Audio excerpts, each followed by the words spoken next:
Her lips which whisper like reeds on the wind, wet with moisture, sprung from a well deep within. Whispers like the petals of an iris, their reedy blossom which weathers and is not trodden down for long. Line 869. Let us not tarry, he's too big to carry. We'll cremate the other two later. Wrap them with furs on the backs of the burros. Ignore them, their vociferous nature. Of customs to keep, time for to weep, will be somewhere farther away from here.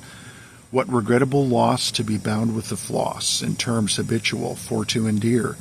The wood in the distance promised fuel for the listless. They still rattled, should night not bring slumber. Of dire circumstances, suggesting no chances, the trees of the wood but seem to lumber. Lumbering trees, what shade-born unease, grotesquely begnarled, be you advised. Darkened enchantments, glutinous decantments, most dire sap would surely arise. What glowering murk did evil here lurk, agglomerating, what ill will did gather.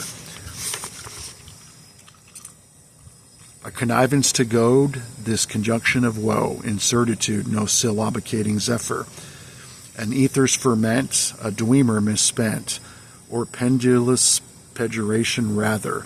Of dire inclination, this peripheral perturbation, of malice, this ectoplasmic lather. A smut in the trees, a shade-born unease, no snarl for the wind to deride. With two glowing eyes, a shade I'd surmise, our course for the wind to decide. Anywhere but in there, for that ain't no bear. Enter not I that would on a dare. We'll skirt to the left as we make for the cleft. No scare, for to dare we shall share. Behind them now stood that white of the wood, embossed in low shadows of twilight. Forth he did venture to vent his displeasure, a panoply of frustration and spite. Sullen he stood, then turned back to the wood, a remonstrance, his message unclear, a reparation and remuneration, or simply a shadow to fear.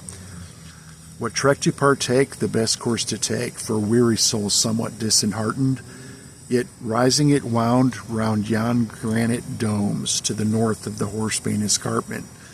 Atop the plateau green grasses did grow, which carpeted the slope's gentle rise, which wove in between the mounds yet unseen, behind the near face of momentous size.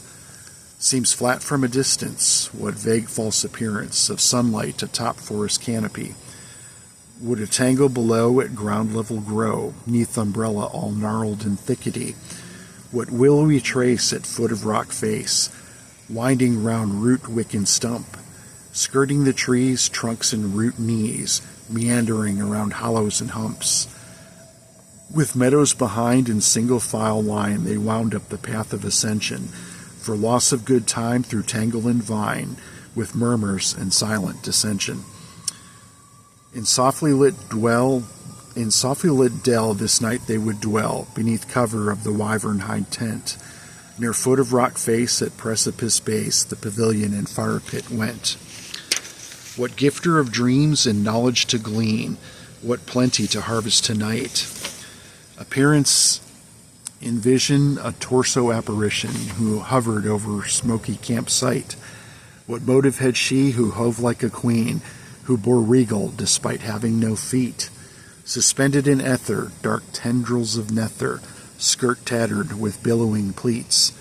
Burst from a gate was xiphoid in shape, pentagonal like a diamond in effigy.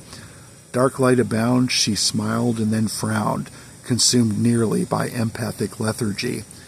Waves of dry weariness, fatigue upon dreariness, an ache to the bone from within. But brief exposure to loss of composure, what pain rendered stone ages been. And I'll stop there.